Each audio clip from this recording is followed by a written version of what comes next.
황당하다. 도저히 상식적으로 이해할 수 없는 정신적인 그 충격은 정말 여성 공무원을 폭행하는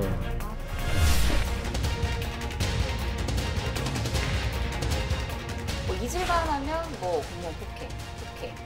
아무리 조치가 있다고 한들 그런 일이 안 벌어지겠습니까? 시민들의 의식 자체가 조금 이제 개선이 돼야 되지 않나라는 생각 좀 합니다. 성숙하게.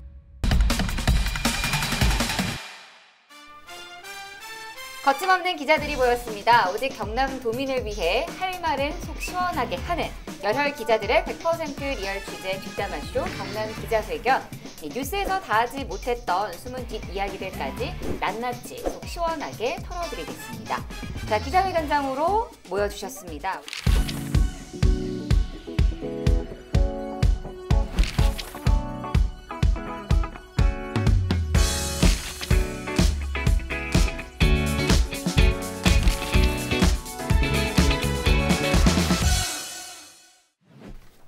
자, 먼저 최근 경남을 뜨겁게 달군 말과 또 관심을 끌었던 이슈에 흥미진진한 뒷이야기들까지 사정없이 파헤쳐보는 시간이죠. 기자회견이 뽑은 언박싱.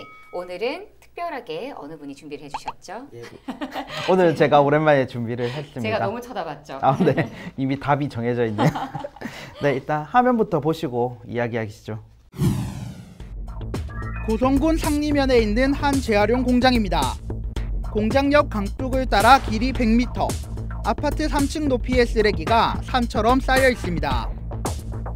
공장 건물 안에도 폐기물과 폐합성 수지 등 온갖 폐기물들이 가득 들어차 있습니다.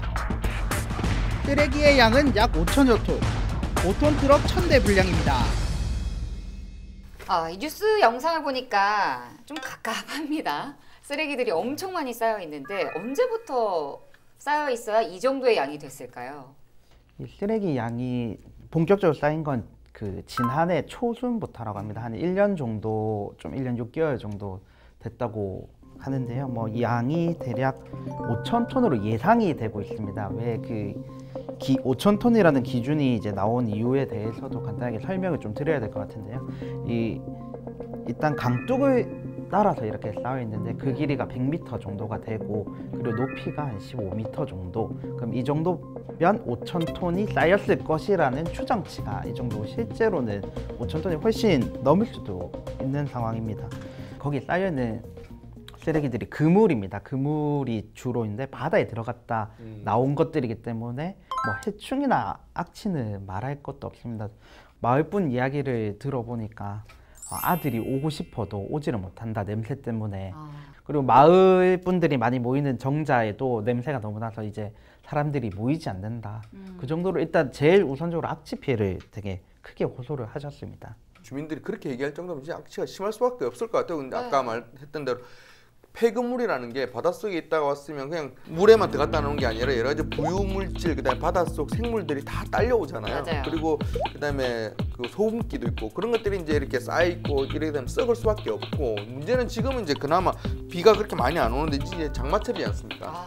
근데 비가 내리기 시작하면 이거는 정말 그 냄새부터 그다음에 빗물을 타고 썩은 것들이 밑으로 떨어졌을 때 여러 가지 침출수라고 해야 됩니까? 그런 것까지 보면 굉장히 이게 심각할 수밖에 없을 것 같아요. 이게 사실 이제 폐그물도 있지만 이 업자가 뭐냐면 쓰레기 중간 재활용업이에요. 그러니까 일반 쓰레기가 아니고 재활용이기 때문에 사실은 좀 관리만 잘하면 얼마든지 냄새를 줄일 수 있거든요.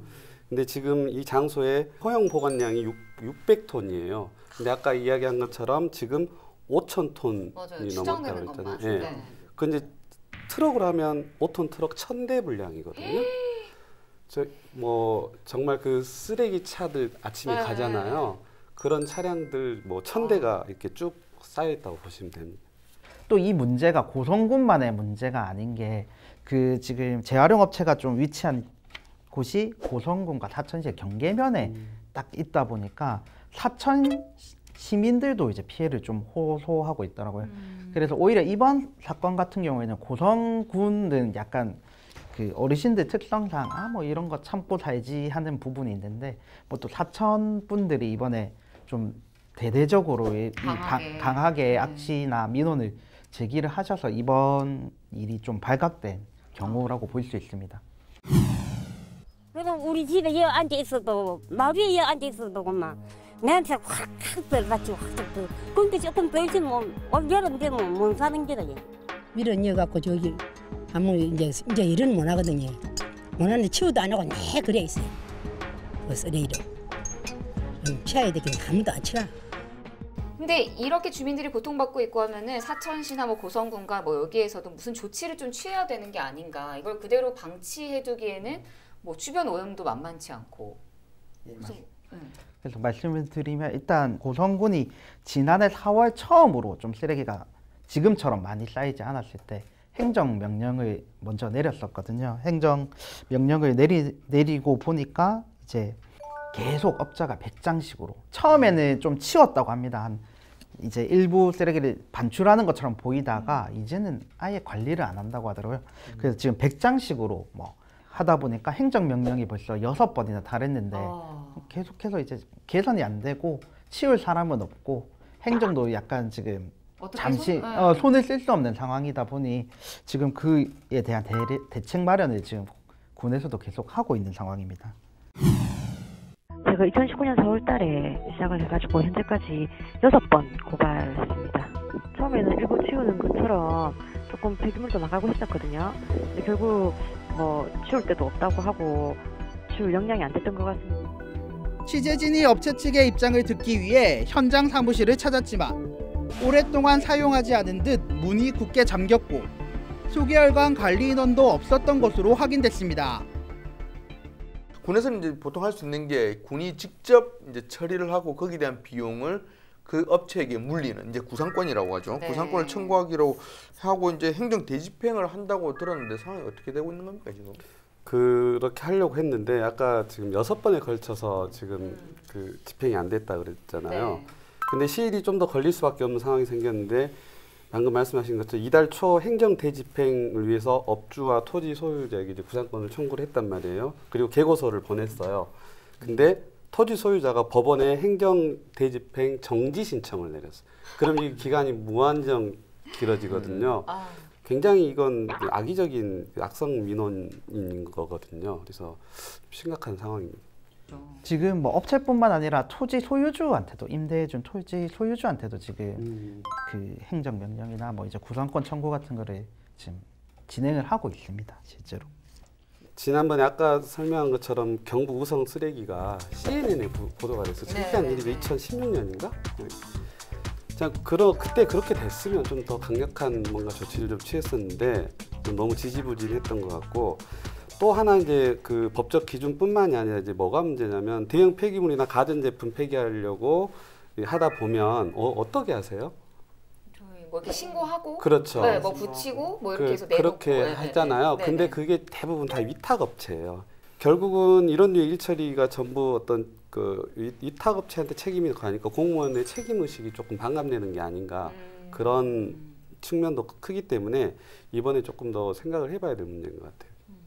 네, 고성 쓰레기산 문제 뭐 결국 피해는 주민만 보고 있는 상황이죠. 근데 행정은 또 예산만 낭비하는 엎친 데 덮친 격의 아주 큰 문제로 키워질 가능성도 보입니다. 좀 더 법적 기준을 엄격하게 마련할 필요가 있는 것 같습니다. 네, 여러분은 지금 거침없는 기자들의 취재 뒷담화쇼 경남 기자회견을 함께하고 계십니다. 자, 경남의 다양한 이슈들과 숨은 뒷이야기들까지 시청자 여러분들이 궁금해하는 모든 것들을 100% 풀어드리겠습니다. 이슈 썰앤썰 시간이죠. 오늘은 어떤 이슈가 기다리고 있는지 화면으로 먼저 만나보시죠. 창원의 한 구청 사회복지과 사무실. 한 남성이 응대에 나선 직원에게 욕설을 퍼붓습니다. 이를 지켜보던 다른 직원이 다가와 말리는 순간 남성의 주먹이 직원의 얼굴로 향합니다. 얼굴을 맞은 직원은 바닥으로 쓰러집니다.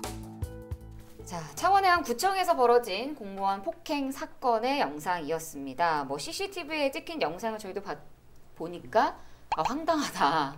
네, 이런 생각밖에 안 드는데 도대체 어떤 이유로 이런 일들이 일어날 수밖에 없었는지. 예, 제가 간략하게 사건 경위를 조금 말씀해드리면 이제 사고가 일어난 건 지난 6월 2일입니다. 이제 낮에 창원시 마산 하포구청 사회복지과로 이제 40대 남성이 좀 찾아왔는데요. 40대 남성 같은 경우에는 이제 매달 한 50만 원씩 생계 지원비. 이번에 코로나 사태 이후로 이렇게 긴급 이제 생계비를 매달 받아온 것으로 알려져 있는데 이 생계비 지급이 늦어졌다고 항의하는 차원에서 구청을 방문을 했다가 이제 항의 과정에서 좀 이제 흥분 상태에 하다 보니까 실랑이가 있다 보니까 지금 이런 폭행 사건까지 이어졌습니다. 이게 지금 아까 영상 봐서 아시겠지만 구청 직원에게 처음에 그 양반이 와서 이제 욕을 하고 했는데 계장이 와서 이제 수습을 해야 되니까 말리는 과정 중에 그분이 이제 뒤로 넘어지면서 책상에 머리를 부딪혀서 이제 의식을 잃은 건데 사실 다른 직원들이 말린 뒤 폭행이 끝났고 그렇게 상황이 이제 어느 정도 이렇게 진정을 해서 진행이 됐는데도 그 공무원 쓰러진 상황에서도 가해 남성이 태연하게 아이스크림을 먹고 그러니까 도저히 상식적으로 이해할 수 없는 상황이 벌어진 거죠. 그때 영상을 보시면 아시겠지만 피해를 당한 공무원분들이 여성분이거든요. 여성분인데 그 당시 이제 폭행을 당하고 넘어지면서 이제 의자에 탁자에 이제 머리를 부딪혀가지고 뇌진탕 증세를 좀 보였고 그다음에 얼굴에는 한 10cm가 넘는 피멍이 들었다고 하더라고요. 근데 이제 병원에는 전치 2주 진단을 받고 입원 치료를 하고 있는데 대인 기피증까지 앓고 있다고 이제 조금 그런 등을 좀 보이고 있어가지고 정신적 고통을 좀 호소하고 있다고 합니다. 이게 단순히 이제 그냥 전치 2주라고 하니까 뭐 크진 않네라고 생각하겠지만 생각을 해보시면 뜬금없이 일을 하고 있는데 누군가 자기를 때려가지고 넘어져서 머리를 부딪혔다 이렇게 생각하면 단순한 그냥 전치 2주라는 그냥 그 의학적인 그런 그 기준이 아니라 그 정신적인 그 충격은 정말 클 것 같아요. 저는. 예, 그리고 뭐 이번 사건과 관련해서 창원시 공무원 노조에서도 뭐 이제 창원시의 신변 보호 대책과 뭐 가해자 엄벌을 촉구하는 기자회견을 열기도 했는데 공무원 노조는 공무원이라는 이유만으로 시민에게 폭행과 폭언을 당하는 사건을 지켜볼 수만은 없다며 악성 민원인에 대한 엄중 처벌을 요구했습니다. 그런데 사실 저희가 뉴스를 매번 제작하면서도 느끼지만 이 공무원 폭행이라는 단어가 하루 이틀의 어떤 이슈가 아니었거든요. 뭐 잊을만 하면 뭐 공무원 폭행 이런 일들이 많이 있었어서 2016년에도 심지어 이 장소 똑같은 이 구청에서 민원 처리 불만 주문 50대가 청원경찰을 이렇게 흉기로 위협하고 흙 뿌리고 난동 부리기도 했는데요. 저는 이게 지금 이 구청 문제가 아니라 실제로 제가 최근에 경험을 했어요. 학교 와서 저희 학생들 수업을 4번이나 방해를 하고 결국에는 이제 저한테 그 폭행을 행사해가지고 결국 그 200만 원 업무 방해하고 이제 과실치사인가 뭐 이렇게 벌금을 먹었는데도 생각나면 한 번씩 욕설 문자 보내고 이게 이제 저도 이제 공무원 신분이잖아요. 그렇죠. 이게 그 교수들이나 공무원들이나 아무것도 뭔가를 액션을 잘 취하지 않는다는 걸 알고 그냥 마치 스트레스 해소하듯이 이런 사람이 가끔 있어요. 그래서 수업을 학교에 있는 청원경찰이 와서 수업 시간에 와서 혹시 그 민원이 또 올까봐 보호해준 한 번인가 2번 보호해준 거 말고는 학교에서 아무 도움을 줄 수가 없더라고요. 시스템상. 이게 문제가 있는 거죠. 이런 일이 또 잦은 걸 다른 케이스를 또 얘기를 드리면 지난 5월이죠. 이제 70대 민원인이 자신의 기초연금이 줄어든 것에 이제 불만을 품고 김해 북부동 행정복지센터 복지팀에 있는 담당 공무원을 찾아가지고 또 이제 뭐 욕하고 컵 던지고 또 폭력을 휘둘렀다고 하더라고요. 근데 이제 이게 아까도 얘기 드렸지만 단순히 이렇게 그냥 물리적인 폭행 부분도 있겠지만 그거 말고 그때 당했던 어떤 공포스러움도 있을 거고 그다음에 자괴감도 들 거고 이런 어떤 정신적 충격은 정말 큰 것 같습니다. 그때 피해 공무원도 정신과 치료를 받았다고 하더라고요. 예, 그리고 또 최근 또 다른 사례를 들어보면 바로 15일 날 또 거제에서도 저희가 보면 세금을 미납하면 자동차 번호판을 영치하지 않습니까? 그 영치하는 과정에서 자신의 차가 끌켰다고 피해를 보상하는 과정에서 공무원과 실랑이가 붙었는데 또 그 30대 남성이 또 여성 공무원을 또 폭행하는 사고가 이제 들어왔고 이제 경찰 17일 날 이제 경찰 발표를 통해서 이게 확인이 되었습니다. 사실 2000년 10월에 국민기초생활보장법이 시행되면서 복지 업무가 급증했잖아요. 그러면서 이제 이런 악성 민원이 확 늘었는데 사실 그 사회복지 분야 공무원들 경우에 이제 뭐 그 복지 쪽은 되게 열악한 분들이 되게 많기 때문에 이렇게 상담해주다 보면 그 열악한 환경의 노인분들이 또 불만도 많이 쌓여 있고 맞아요. 또 이제 바로 실력 행사하는 분들이 좀 많거든요. 그러다 보니까 이제 더 늘어난 것도 있는데 폭력, 폭언 뭐 말할 것도 없고 통계가 하나 있습니다. 위협 피해 건수가 2018년 한 해 동안 놀라지 마세요. 무려 15만 2천 건. 그냥 업무를 못 보는 거죠, 공무원들이. 그래서 공무원 한 명당 한 해에 3.8건의 폭력에 노출되는 셈이래요. 와. 이게 뭐 일을 할 수가 없는 거죠, 이 정도. 이게 제일 많이 듣는 저희도 이제 공무원 대상 취재를 하잖아요. 맞아요. 제일 많이 듣는 얘기 중 하나가 이런 거죠. 이제 보면 너희들은 내가 낸 세금으로 월급 받잖아. 맞아. 그러니까 내가 돈을 주는 사람인데 네가 나한테 어떻게 이럴 수 있어? 여기에 대해서 이제 갑이라는 이제 무의식적으로 갑이라는 그런 위치에서 물론 다 그런 건 아닙니다만은 그런 폭력을 행사하거나 이렇게 공무원들이 심하게 하시는 분들 보면 내가 갑인데 네가 이러면서 갑의 위치에서 사람들을 이렇게 공무원들을 대하고 그 과정에서 좀 격해지면 폭력을 행사하고 이런 경우가 되게 많더라고요. 근데 그건 참 뭐 잘못된 거죠. 그거는 아닌데 분명히. 아니 근데 이렇게 뭐 15만 건 맞죠? 15만여 네, 건이 15만. 이렇게 발생하고 있는데 아까 교수님도 말씀 주셨던 것처럼 정말 보호받을 보호 장치가 전혀 없다고 네, 보시면 전혀 없다고 하는데 이것 좀 조치가 이 정도면은 좀 필요하지 않을까요? 그런 생각 너무 많이 드는데. 제가 그 폭행 사건이 있은 후에 노조의 기자회견을 직접 갔는데 이제 거기에서 나온 말에 따르면 노조에서 이렇게 해마다 반복되는 폭행 사건을 막으려고 했던 조치가 비상벨밖에 없다고 합니다. 실질적으로 적용이 된 게. 근데 비상벨이라는 게 사건이 발생하기 전에 뭐 누릴 수도 있겠지만 이번 앞선 사례들과 같이 폭력이라는 게 갑자기 이렇게 나한테 가해질 수도 있는 거기 때문에 이게 어떻게 보면 사후 그 처리밖에 안 되는 거죠. 벨을 눌렀다 해서 폭행을 안 당하는 게 아니라. 그렇죠.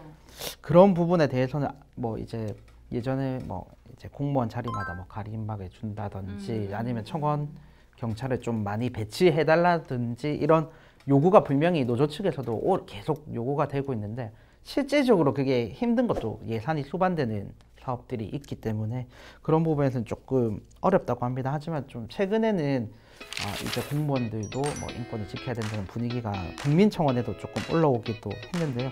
좀 뭐 일단은 뭐 사회복지 공무원에 대해서만 이렇게 처우 개선을 요구하는 이제 제안이 올라오긴 했는데 벌써 4만 명이 넘게 동의를 했다고 합니다. 무엇보다 이제 그런 조치도 조치지만 결국은 이제 아무리 조치가 있다고 한들 그런 일이 안 맞아요. 벌어지겠습니까? 맞아요. 하는 그 사람들이 꼭 있거든요. 이게 어떻게 보면 아까 제가 말씀드렸다시피 그런 이제 잘못된 생각을 가지고 공무원을 대한다는 것 자체를 생각을 좀 고쳐야 될 것 같고 좀 시민들의 의식 자체가 조금 이제 개선이 돼야 되지 않나라는 생각 좀 합니다. 성숙하게. 그리고 교수님도 힘내시고요.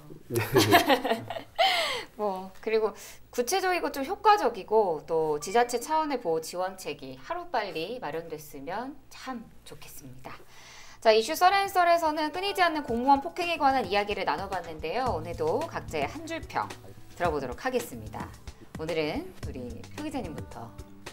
이제 공무원도 가족이다. 이제 공무원도 가족이라 생각하고 조금 우리 가족처럼 친절하게 좀 대해주셨으면 좋을 것 같습니다. 그리고 우리 국장님이요. 네, 저는 조금 대책이 필요하다면 다른 대책도 분명히 필요하겠지만 저는 엄벌이 필요하다고 생각합니다. 아까 교수님도 이제 뭐 고작이란 말이 붙일 수 있는지는 모르겠습니다. 200만 원 정도 벌금을 맞으니까 뭐 그 돈 내가 내고 말지 하고 계속 또 해코지를 하는 거거든요. 저는 엄벌이 필요하다라고 정리를 하겠습니다. 뭐 저는 한 줄 평보다 거기에 첨언해서 방금 하신 말이 현실로 그대로 좀 특이한 사람들 한 번씩 있거든요. 맞아요, 그 사람들은 우리가 아까 말한 성숙한 시민의식을 어떻게 이야기할 수 있는 차원이 아니기 때문에 시스템과 엄벌이 좀 필요한 것 같습니다. 네.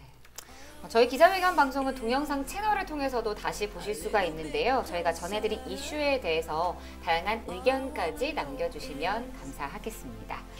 네, 뜨거운 가슴과 차가운 시선으로 도민 여러분을 위해서 눈치 보지 않고 할 말은 하겠습니다. 열혈 기자들이 전해드린 100% 리얼 취재 뒷담화쇼 경남 기자회견. 저희들의 뒷담화는 여기까지고요. 저희는 다음 시간에 다시 찾아오도록 하겠습니다. 저희 마지막으로 다 함께 한번 외쳐봐야죠. 거침없는 기자들의 리얼 취재 뒷담화 쇼!